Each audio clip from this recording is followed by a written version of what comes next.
فتویٰ نمبر 79۔ کیا فرماتے ہیں علماء دین و مفتیان شرع متین مسئلہ ذیل کے بارے میں کہ میمونہ بیگم کا انتقال ہوا اور میں شوہر حافظ اللہ صوفی اور ایک حقیقی بہن شاہدہ بیگم ہے، جبکہ ترکہ والدین کی طرف سے دیا ہوا جہیز کا سامان شوہر کی تحویل میں ہے۔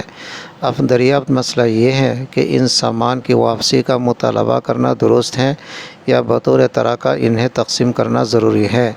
جواب عنایت فرمائیں المستفتیہ شاہدہ بیگم۔ جواب بعون اللہ تعالی۔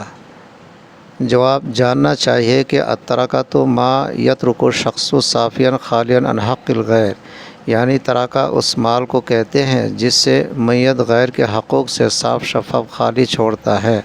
لہٰذا میت اپنی زندگی میں جن چیزوں کی خالص مالک تھی وہ تمام چیزیں ترکہ ہیں، ورثاء کے درمیان تقسیم ہوں گے۔ اس لیے بشرط صحت سوال میت کے حقوق متقدمہ ثلاثہ یعنی تکفین و تجہیز، قضاء دیون، تنفیذ وصایا کی ادائیگی کے بعد تمام ترکہ کو 2 حصے میں تقسیم کر کے ان میں سے شوہر کو 1 حصہ اور بہن کو 1 حصہ کر کے دیا جائے گا۔